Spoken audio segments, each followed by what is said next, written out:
나치에 저항했던 독일의 신학자였던 본 회포 목사님은요, 교회로 함께 모여서 같이 성경의 말씀을 읽는 것이 또 교회로 모인 모든 교우들에게 큰 은혜와 하나님의 강력한 권세와 역사가 나타난다고 했습니다.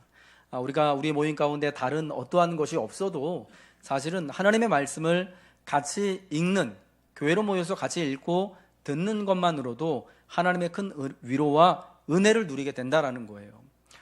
처음 교회, 그러니까 우리가 알고 있는 성경에 나오는 초대교회 교인들은요, 같이 모일 때 늘 주의 말씀을, 또 구약의 성경의 말씀을, 그리고 사도들로 인하여서 기록된 그 신약의 말씀을요, 같이 읽기를 힘썼습니다. 그런데 그들은 우리하고 다르게 두 가지가 없는 사람들이 많았어요. 뭐냐면 성경책이 없는 분들이요, 많았습니다. 왜냐하면 여러분, 옛날엔 이렇게 인쇄술이, 그리고 지금처럼 무슨 디지털이 발달되어서 다 스마트폰으로 책으로 이렇게 볼 수 있는 그런 시대가 아니었잖아요. 다 양피지라고 해서 양 가죽에다가, 양을 잡아서 그 껍질에다가 가죽에다가 그거를 종이 삼아서 글을 기록하던 시대였기 때문에 책 한 권이요, 엄청나게 비쌌습니다. 그러니까 아무나 책을 가지고 있을 수 있는 게 아니라 굉장히 부자이거나 아니면 교회에만, 그것도 큰 교회에만 하나님 말씀으로 기록된 양피지 성경이 있었던 거예요. 그리고 또 하나 뭐가 없었냐면요, 하나님 말씀을, 성경이 있다고 해서 그 말씀을 읽을 줄 아는 사람들이 별로 없었다라는 겁니다. 여러분, 우리는 정말 지금 좋은 시대를 살고 있죠. 하나님 말씀 누구나 다 너무나 편하게 접근을 할 수가 있고, 또 내가 책을 통해서, 그리고 또 스마트폰 어플리케이션을 통하여서 언제든지, 우리 여러분 또 생명의 삶 라이트 그 앱 깔면은 매일같이 하나님 말씀 볼 수 있고 그에 대한 해설까지도 여러분 편리하게 볼 수 있는 시대에 있지 않습니까? 누구나 글만 알면은 성경을 이렇게 가까이에서 접근하고 볼 수 있는 좋은 시대를 살고 있습니다. 여러분, 그러나 그때의 성도들은요, 사실은 얼마 전까지만 해도 우리나라의 교회가 들어온 130년 전만 해도요, 글을 아는 사람이 별로 없었습니다. 그러니까 문맹률이 상당히 높았던 것이죠. 그래서 사실은 교회가, 성도들이요, 교회로 모여서 가장 하는 일 중에 제일 중요한 게 뭐냐면 바로 성경 말씀을 같이 읽는 거예요. 글을 아는 한 사람이 대표로, 저와 같은 목사가 앞에서 하나님 말씀을 읽어주면 그 성도들이 함께 모여서 글을 모르니까 읽어주는 그 말씀을 듣고 그 말씀을 묵상하고 그 말씀을 힘을 삼아서 살아갔던 것이 옛적 처음 교회의 예배의 모습이었고, 130년 전 한국에 처음 교회가 들어왔을 때 우리 교회, 우리 선조들이 믿음을 하나님 앞에 믿음으로 모여 예배하던 주일의 풍경이었던 겁니다. 사실은 그래서요, 이 기독교 때문에 우리나라 문맹률이요, 굉장히 많이 퇴치가 됐어요. 예수를 믿게 된 성도들이 어떤 마음이, 어떤 사모함이 들게 되냐, 하나님 말씀을 나도 내가 소리내어서 내가 읽고 싶은, 내가 이해하고 싶은, 교회에서 목사님이나 글을 아는 어떤 분이 읽어주는 그 성경을 읽는 것도 너무 좋지만, 그러나 내가 직접 그 말씀을 소리내어 읽고 내가 그 말씀을 직접 집에서 읽고 싶은 이런 그런 마음이, 원함이 참 우리 처음 교회 130년 전에 여러분 우리 할머니 할아버지들한테 있었던 겁니다. 그러니까 제 아내의 할머님이시죠. 그 할머님들도 지지난주인가요? 지난 3월 초에 대전에 저희 장모님 어머님이 요양병원에 계시는데 가서 찾아뵈서 오랜만에 가서 인사를 드렸는데 저희 할머니가 그 얘기를 하시더라고요. 성경 말씀이 읽고 싶어서 글을 배우셨다는 거예요. 그게 여러분 불과 몇 세대 전이 아닌 거예요. 저로만 따져도 약 2세대, 지금으로 따져도 한 2세대 전만 해도 한글 성경을 마음껏 읽을 수 있는 분들이 사실은 교회 안에 별로 없었던 겁니다. 여러분, 그러나 지금 정말 많은 사람들이 예수를 믿고, 그리고 정말 살아계신 하나님의 말씀을 내가 직접 내 눈으로 보고 싶은, 내가 읽고 싶은 그 사모함을 따라서 우리가 또 글을 배우고, 또 그 배운 글을 따라서 주의 말씀인 성경을 교회로 모일 때 읽고 또 가정에서 읽고 할 수 있는 여러분 이런 은혜의 길이 열린 것은 참 하나님의 역사이고 하나님의 크신 은혜다라고 생각합니다. 오늘 우리가 또 로마서 말씀을 교회로 함께 모여서 읽을 때 우리가 같이 듣는 이 말씀을 통하여서 하나님의 말씀이 여러분의 삶 속에 여러분의 육신 가운데 함께 역사하게 될 줄로 믿습니다. 지금까지 그러니까 로마서 3장 20절까지 바울 사도가 여태까지 주장한 것을 간단히 요약하면 두 가지예요. 첫 번째는 뭐냐면 유대인을 포함한 모든 사람은 다 죄 아래에 있는 죄인이다 라는 거고, 두 번째는 율법의 행위로는, 유대인이 자랑하는 그 율법의 행위로는 의롭다함을 얻을 수 없다.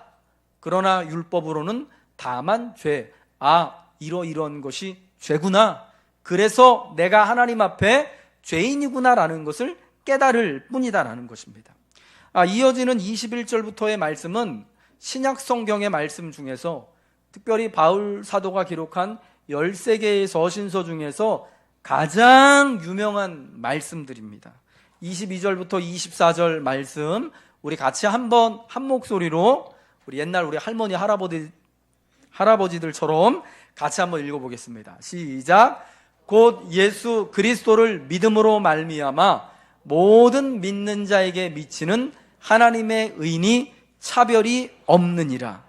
모든 사람이 죄를 범하였음에 하나님의 영광에 이르지 못하더니 그리스도 예수 안에 있는 속량으로 말미암아 하나님의 은혜로 값 없이 의롭다 하심을 얻은 자 되었느니라. 아멘. 신약 성경의 말씀 중에서 가장, 특별히 바울이 기록한 말씀 중에서 가장 유명한 로마서 3장 23절 24절 말씀을 통해서 우리에게 알려주고자 하는 건 뭐냐? 마침내 하나님의 의가 우리에게 드러나게 됐다라는 것입니다. 로마서 3장 20절까지의 말씀을 읽으면서 아마 많은 사람들은 낙심하게 될 거예요. 내가 이렇게 선하게 사는데도 불구하고 내가 죄인이라고 낙심하는 사람들이 있을 것입니다. 율법으로는 죄인이다라는 것을 깨달을 뿐이라고 자기가 지금껏 그렇게 마음속으로 느끼고 있었지만 그러나 감히 말로 표현할 수 없었던 이런 그 마음속에 담아두었던 그 자기가 이 떳떳지 못함 때문에 굉장히 실망하고 낙심하고 또 어떤 경우에는 분개하고 화를 냈을지도 몰라요. 당신은 그런 사람일지라도 나는 그런 악한 죄인이 아닌데 왜 내가 하나님의 진노의 심판 아래 있어야 하는가? 라고 어떤 사람은 또 분노하고 화를 내고 어떤 사람은 낙심하고 실망하고 절망할지도 모르겠습니다. 이제 인간의 상태가 그런 참 희망이 하나도 없음을 지금까지 말하는 것입니다. 그런데 이제부터 분위기가 전환되는 거예요. 어디서부터? 21절부터 이제는 율법에 의해 하나님의 한 의가 나타났다라고 말씀하는데요. 한글 성경이 사실은 매끄럽게 번역을 하지는 못했어요. 원래는 이제는이 그런 게 아니고 전환이 되는 거예요. 뭐라고 나오냐면 제대로 해석을 하려면 그러나 이제는 이라고 번역을 해야 되는 거예요. 앞에 20절까지 본 바와 같이 모든 사람은 다 죄인이고 율법의 행위로는 또 인간의 어떤 행위나 우리의 노력이나 우리의 힘으로는 도대체 하나님의 의를 내가 구원함을 얻을 수 없는 절망밖에 없는 죄인이지만 그러나 이제는 상황이 바뀌었다라는 거예요. 그러나 이제는 하나님의 의가 나타나게 되어서 아무런 희망도 없고 자격도 없는 우리도 죄 아래에 있는 죄인인 우리가 다 하나님의 의를 취할 수 있는 하나님 안에서 은혜를 누릴 수 있는 구원을 누릴 수 있는 새로운 삶을 살아갈 수 있는 자격을 얻게 되었다라고 말하는 것입니다. 하나님의 의가 마침내 드러나게 되었습니다. 21절 22절에서 말하는 하나님의 의는 무엇인가? 그 하나님의 의의 특징은 무엇인가? 누가 하나님의 의를 받을 수 있는가? 라는 것을 말합니다. 여기서 말하는 하나님의 의는 무엇이냐? 21절에 나오는 것처럼요, 율법과 선지자들의 증거를 받은 것입니다. 율법과 선지자라고 하는 것은 하나님의 말씀을 뜻하는 거예요. 우리가 알고 있는 구약 성경 말씀 창세기부터 말라기까지 구약 39권의 성경을요 율법과 선지자라고 표현을 하는 거예요. 구약 성경이요, 유대인들은 어떻게 구분을 하냐면 크게 모세오경이라 그래가지고 창세기, 출애굽기, 레위기, 민수기, 신명기를 이걸 율법 말씀이라고 그럽니다. 율법, 토라라고 부르죠. 그리고 나머지 성경들을 그냥 다 선지서예요. 선지서. 그래서 율법과 선지자의 증거를 받았다라는 것은 하나님 말씀이 가르치고 있는 바가 바로 하나님의 의라는 거예요. 그럼 이 하나님의 말씀이 가르치고 있는 하나님의 의가 누구냐? 바로 예수 그리스도를 믿음으로 말미암아 모든 믿는 자에게 미치는 그 의, 그러나 차별 없는 그 의라고 말씀합니다. 바로 그분이 누구냐? 바로 하나님의 아들로서 이 땅에 성육신하신 예수 그리스도다, 그리스도라고 말씀합니다. 하나님의 의가 바로 예수 그리스도다라고 말씀합니다. 이 하나님의 의의 특징은 무엇인가? 모든 사람에게 차별이 없다라는 거예요. 네가 유대인이기 때문에 하나님의 의가 더 크게 임하고, 유대인이 아닌 이방 사람이기 때문에, 우리가 자유인이기 때문에, 주인의 자리에 있기 때문에 더 많은 권세가, 마치 돈이 있는 사람이 돈을 버는 것처럼 그렇게 의가 있는 사람에게, 자유가 있는 사람에게 더 많은 은혜와 자유가 주어지고, 그렇지 못한 사람에게는 아무것도 주어지지 않는, 여러분 그런 것이 아니라 우리가 유대인이건 이방인이건, 우리가 남자건 여자건 종이건 자유자건 차별이 없이 그 하나님의 의인 그리스도 예수가 주어지게 된다라는 거예요. 이게 그 특징이라는 거예요. 또한 값없이 의롭다함을 받게 된 것이 하나님의 의인 예수 그리스도의 특징임을 말씀을 해주고 있습니다. 성경이 말씀하는 하나님의 의는요, 풀어서 설명을 하자면 하나님의 언약적인 정의예요. 하나님의 언약적인 정의. 우리가 지난 시간에 언약에 관하여서, 계약에 관하여서 잠깐 말씀드렸잖아요. 하나님과 인간 편에 언약, 계약을 맺었어요. 그걸로 이제 대표적인 것이 구약 성경에서 말하는 아브라함 언약, 다윗의 언약이라고 말씀하였습니다. 그런데 인간 편에서 이 언약을 지킬 수 없어서 깨트리게 되어버렸다 그랬죠. 그래서 이 언약이, 계약이 무효가 됐습니다. 그런데 여러분, 하나님의 언약적 정의는 뭐냐면 두 가지가 있는데요, 이 언약을 깨트린 당사자에 대하여서 페널티를 물리는 거예요. 우리가 계약을 깨트리면 그거에 대한 벌금을 물잖아요. 그와 같은 언약을 깨트린 거에 대한 페널티를 물리는 게 하나님의 언약적인 정의입니다. 성경에서 말씀하시는 하나님, 죄인에게 향한 하나님의 진노의 심판을 가르치는 거예요. 그리고 또 하나, 하나님의 공의는, 하나님의 언약적 정의는 뭐냐? 하나님이 이렇게 또 이 언약을 깨트린 자에게 대하여서 심판으로 또 페널티라는 심판을 물리시면서, 또한 동시에 이 언약을 하나님께서 주관하셨기 때문에, 하나님이 세우셨기 때문에 인간 편에서 파기하였을지라도 하나님이 그 언약을 계속해서 유지하고 더욱더 완전하게 만드실 책임이 있는 것이 바로 하나님의 언약적인 정의라는 겁니다.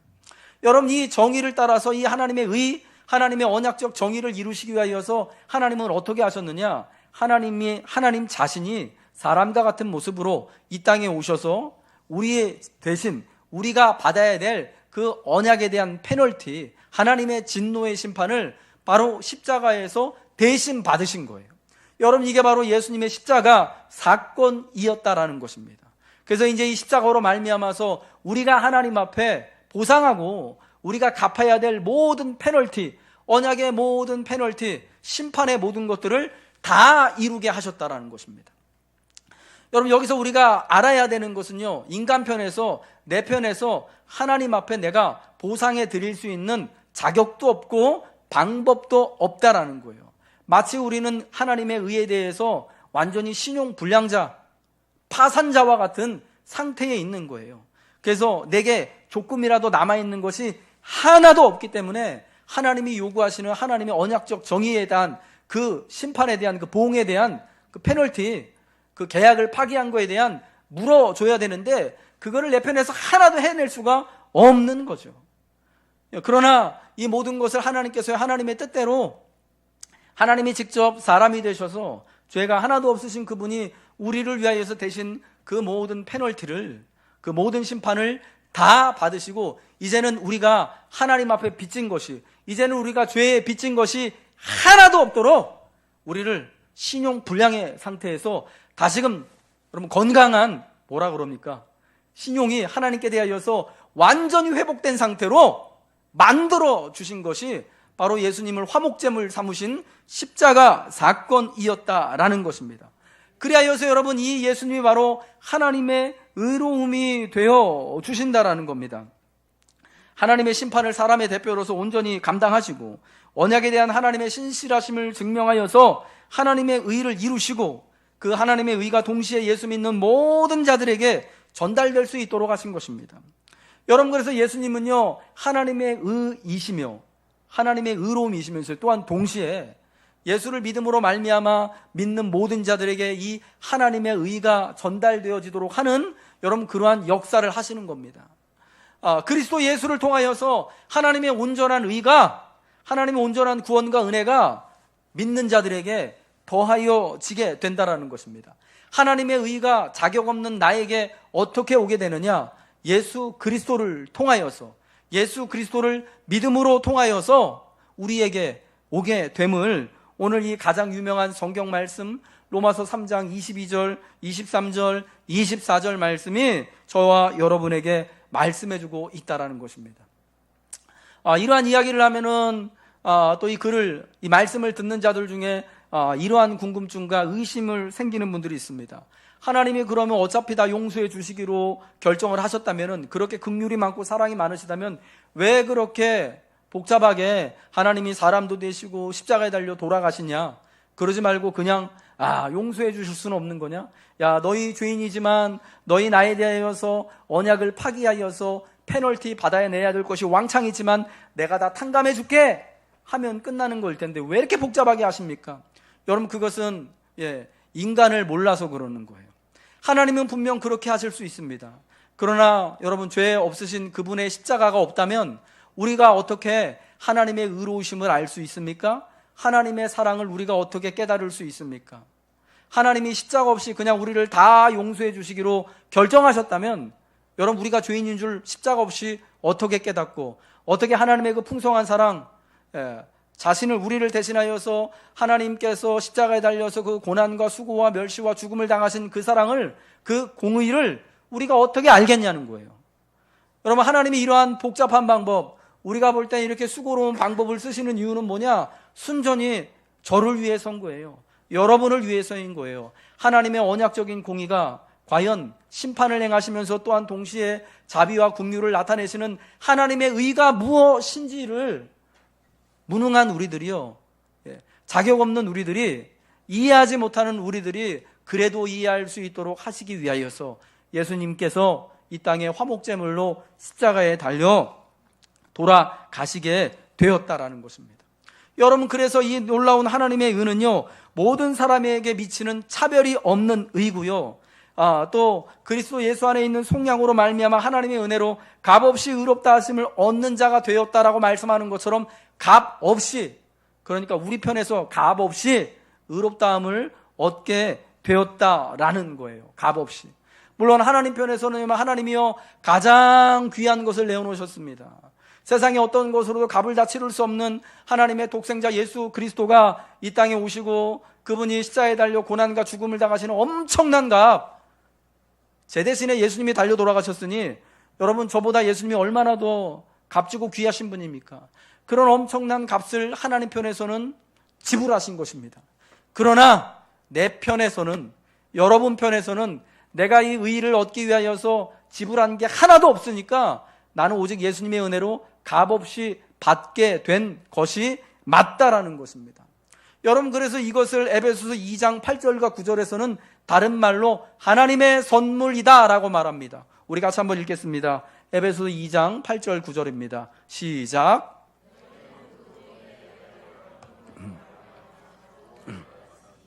이것이 너희에게서 난 것이 아니요 하나님의 선물이라. 행위에서 난 것이 아니니 이는 누구든지 자랑하지 못하게 함이라. 아멘. 이게 뭐라고요? 이 구원이, 이 은혜가, 믿음으로 말미암아 구원을 받은 이 은혜가 바로 하나님의 선물이라는 거예요. 우리의 노력, 우리의 행동을 통하여서 우리가 해놓은 어떤 업적을 통하여서 받은 것이 아니라 철저하게 하나님께서 우리가 누구든지 자랑하지 못하도록 하기 위해서 하나님이 우리하고는 전혀 관계없이 내가 예상하지도 않고 기대하지도 않았던 그 귀한 것을 선물로 떡 하고 주셨다라는 겁니다. 여러분, 선물과 뇌물의 가장 큰 차이점이 뭔지 아십니까? 맞습니다, 권사님.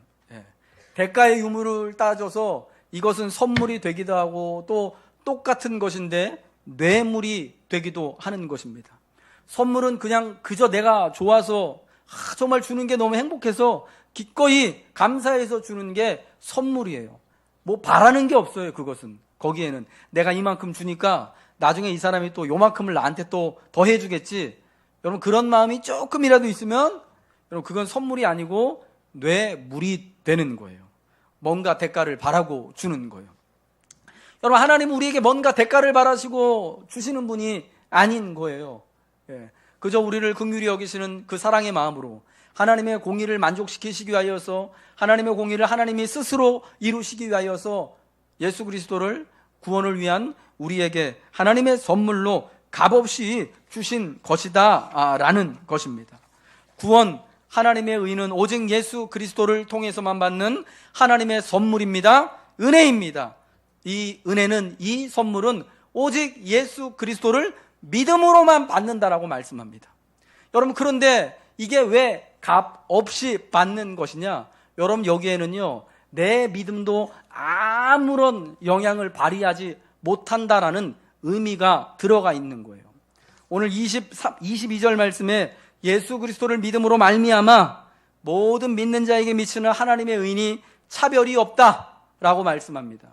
여러분, 이 본문 9절 예수 그리스도를 믿음으로 말미암아, 예수 그리스도를 믿는다라는 이 한글 성경의 번역은요, 우리의 믿음을 강조하는 것으로 번역이 되어져 있습니다. 그런데 원래 헬라어 원문은 두 가지 해석이 가능해요. 첫 번째는 우리 한글 성경처럼 이 문장의 전치사를 목적격 소유격으로 해석을 해서, 말이 좀 어렵죠. 이런 문법적인 얘기 빼고 예수 그리스도를 믿음으로가 해석이 되고요. 그 전치사를 해석하는 거에 따라서 또 다른 방법으로 주격으로 해석을 하면은, 그 전치사를 주격으로 해석을 하면 어떻게 되냐면 예수 그리스도의 믿음으로로 해석이 돼요. 그래서 우리는 어떻게 이걸 봐야 되냐면 두 가지 해석을 적절하게 절충하여서 봐야 하는 겁니다. 여러분, 값없이 우리가 의롭다함을 받았다? 이 구원이 하나님의 은혜로 우리에게 주신 하나님의 선물, 우리의 행위나 우리의 노력이나 우리가 잘나서 우리가 이것을 받을 만해서 받은 것이 아니다라는 것을 강조했을 때, 여러분, 거기에는 우리의 믿음도 아무런 영향을 끼치지 못한다라는 것을 의미한다라는 것을 알아야 돼요. 이게 무슨 말이냐? 여러분, 우리가 예수를 믿음으로 구원받죠. 하나님의 은혜는 믿음으로 받죠. 아멘이시죠? 근데 자칫 잘못하면요, 우리의 믿음도 옛날 이 로마서에서 바울 사도가 그렇게 경계하고 고발하고 있는 율법의 행위를 자랑하는 유대인들처럼 그렇게 될 수 있다라는 거예요. 옛적의 유대인들이 자기들이 받은 율법과 자기들이 가지고 있는 언약의 표시인 할례를 자랑 삼아서 우리는 하나님의 말씀이 있고 하나님의 언약의 표시가 있기 때문에 우리는 은혜가 충만한 사람이야, 구원받은 사람이야 라고 자랑하고 그것을 자기의 구원의 근거로 삼을 수 있었던 것처럼, 그저 내 믿음을, 내가 지금 믿는 상태, 내 심령의 상태, 내 심리의 상태, 내가 확신하는 상태에 따라서, 내 믿음의 상태에 따라서 이것을 내 구원의 의로, 조건으로 삼을 수 있게 된다라는 것입니다. 여러분, 이거를 사실은요, 우리는 정말 주의해야 되는 거예요. 내가 믿음이 이만큼 충만하니까, 내가 어린 시절부터 하나님을 정말 주일 한 번도 안 빼먹고 예배드리고 기도하고 헌금도 많이 하고 교회 학교에서 봉사도 열심히 하니까 하나님이 나한테 이렇게 충만한 믿음도 주시고 나를 복되게 하시는 거야. 세상에 나처럼 믿음이 이렇게 좋은 사람을 축복해 주시지 않으면 누구를 하나님이 축복해 주실 거야? 라고 여러분 생각하신다면, 여러분, 그게 자기의가 되는 거예요. 믿음이 자기의가 될 수 있는 거예요. 과거 유대인들이 율법의 행위를 자랑했던 것처럼 내 믿음이 나를 하나님 앞에 은혜 받게 만드는, 하나님이 나를 복 주실 수밖에 없도록 하는, 여러분, 그러한 그릇된 자기의, 내 구원이 내 믿음 때문에 나오게 되는 것으로 여기게 되는 겁니다. 예수 그리스도를 믿음으로를 너무 강조하면요, 믿음의 믿음의 주체인 나를 강조하게 되는 거예요. 나의 믿음을 강조하게 되면 안 된다라는 거예요. 여러분, 그러면 우리는 뭘 여기서 봐야 되느냐? 예수 그리스도의 믿음으로, 믿음의 주인, 우리의 믿음의 대상인 그리스도 예수를 강조하고 그리스도 예수의 믿음을 바라봐야 한다라는 거예요. 여러분, 그래서 히브리서 12장에도요, 믿음의 주요 온전케 하시는 이인 예수를 바라보자라고 말씀하는 거예요. 믿음의 주가 뭐라고, 누구시라고요? 예? 우리의 믿음을 온전케 하시는 분이 누구시라고요? 바로 예수님. 믿음의 주체가 내가 아니라 예수님임을, 그래서 성경은요, 다시 한번 우리한테 분명히 밝혀 말씀해주고 있는 거예요. 오직 예수 그리스도의 믿음을 나의 믿음의 반석, 나의 믿음의 베이스 삼을 때에만 내가 주님께 향하여서 가지고 있는 이 믿음이 정말 은혜를 누릴 만한, 구원을 받을 만한, 하나님의 값없는 선물을 받을 만한 그런 믿음이 되는 거예요. 내 믿음이 얼마나 대단한가, 내가 얼마나 오래 믿었는가, 내가 얼마나 열심을 가지고 있는가보다 훨씬 더 중요한 것, 그게 바로 예수 그리스도의 믿음이다라는 것입니다. 여러분, 어떤 사람이 한겨울에 저 꽁꽁한 호숫가를 지나가야 합니다. 그런데 이 호수가 겨울 그 추운 날씨에 얼어 있는 것 같아요. 근데 여러분, 이 호수, 그 꽁꽁한 호수를 이 사람이 지나가는데 안전하게 지나가야 되잖아요. 근데 여러분, 어떤 게 중요할까요? 어떤 사람은, A라는 사람은 저 꽁꽁한 호수로, 그러니까 얼어붙은 얼음기가 있는 호수를 보고, 야, 그래, 나는 저 호수를, 저희가 분명히 꽁꽁 얼었을 거야. 나는 분명히 안전하게 지나갈 수 있어? 라고 지나가는 사람이, 그런 마음을 먹고 지나가는 사람이 있을 것이고요. 어떤 사람은 혹시 저 호수물이 아직 좀 날이 좀 덜 추워가지고 꽁꽁 얼지 않고 주변만 얼었다가 가운데 갔다 푹 꺼지는 거 아닌가? 라는 이런 마음을 가지고 있는 사람이 있다고 하자고요. 여러분, 그 호수를 안전하게 지나가는 데는 여러분 뭐가 더 중요할까요? 예? 그 사람이 그 호수의 상태에 대해서, 그 얼음이 어떻게 얼었는지 그 호수의 상태에 대해서 내가 얼마나 확신하느냐, 의심하느냐, 이게 중요한 게 아니고요. 사실은 그 얼마나 그 호수의 물이 꽝꽝 얼었는가, 여러분 그 상태가 훨씬 더 중요한 거잖아요. 비록 막 의심을 하고 있어도 이거 내가 지나가도 되나 마나, 그런데 길은 거기밖에 없어, 집에 가려면 어쩔 수 없이 가야 되는, 의심하면서 막 이렇게 가는 그 사람, 어쨌거나 강물이 꽁꽁 얼어가지고, 호수가 꽁꽁 얼어가지고 안전하게 지나갈 수 있는 겁니다. 그런데 호수의 상태는 생각하지도 못하고, 야, 저 물은 딱 보니까, 내가 보니까 다 얼었어. 한 20cm는 얼었을 거야. 끄떡없어. 10사람이 올라가도 끄떡없어 하고 확 가다가 호수의 상태는 생각하지도 못하고 가운데는 다 얼지 않았는데 간 그 사람 빠지게 되는 거죠. 여러분, 중요한 건 뭡니까? 내 믿음이 얼마나 대단한가, 내 믿음의 강도가 얼마나 센가 하는 게 중요한 게 아니라요, 예수 그리스도를 믿는, 우리의 믿음의 대상인 그리스도 예수가 중요하다라는 거예요. 그래서 여러분, 우리가 이 본문의 말씀을요, 예수 그리스도를 믿음으로, 예수 그리스도의 믿음을 믿음으로 우리가 받아들여야 하는 거예요. 중요한 건 내 믿음의 상태가 아니라 내 믿음의 주인 예수 그리스도다라는 것을 여러분 믿으시기 바랍니다. 마태복음서에 보면 예수님은요, 제자들에게 항상 이렇게 말씀하십니다. 믿음이 적은 자들아, 어찌하여 두렵냐, 어찌하여 믿지 못하느냐. 근데 여러분, 그때 말씀하실 때 믿음이 적은 자들은요, 예수님 보고 아이 답답한 것, 예수님 생각할 때 참 답답한 것도, 믿음도 진짜 없네, 니네 그래가지고 구원 받겠냐 하는 그런 얘기 하시는 게 아니에요. 여러분, 믿음이 적은 자다라고 말씀하실 때 예수님이 항상요, 제자들을 구원해 내신 다음에, 놀라운 하나님의 구원의 역사를, 주님의 구원의 역사를 이루신 다음에 제자들한테 믿음이 적은 자들아라고 말씀하세요. 믿음이 적은 자들아, 니네한테는 무슨 내가 이적을 보여주지 않을 거야, 믿음이 적은 자들, 너넨 이 풍랑이는 바다 못 지나갈 거야 라고 말씀하는 게 아니라, 풍랑이는 바다를 다 지나가게 하신 다음에, 여러분 5,000명을 다 먹으신 다음에 믿음이 적은 것들아 하시는 거예요. 여러분, 이거 뭘 의미한다라고 여러분 생각하십니까?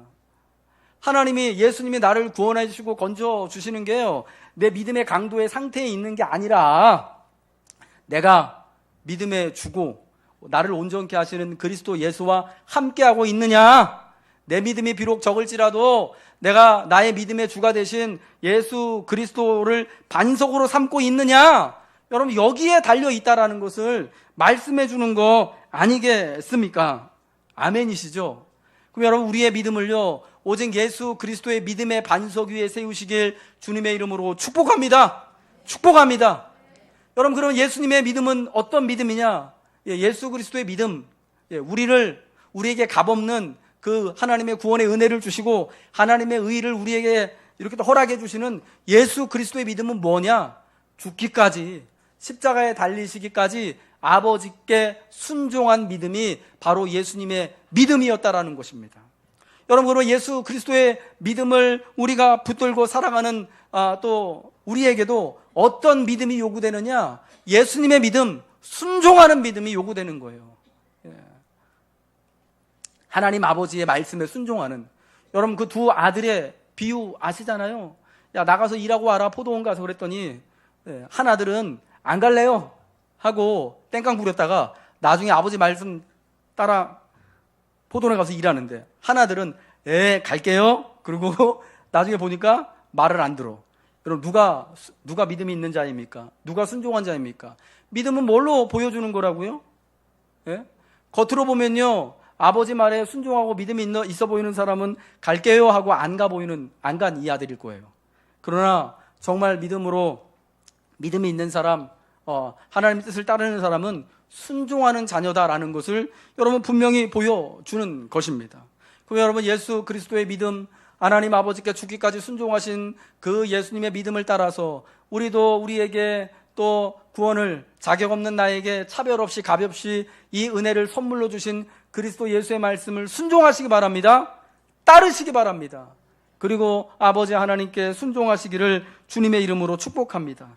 내 뜻을 관철시키기 위하여서 애쓰는 것이요, 믿음이 아니에요. 믿음은 하나님께 비록 내가 내 믿음의 수준으로 이해할 수 없어도, 내 지적인 수준으로 도대체 내가 다 받아들일 수 없어도 하나님 말씀에 순종하며 따라가는 것이 믿음인 것입니다. 믿음에 있어서 중요한 것은 우리 믿음의 대상인 예수님이십니다. 바로 하나님이십니다. 믿음의 강도, 내 믿음의 상태가 중요한 것이 아닙니다.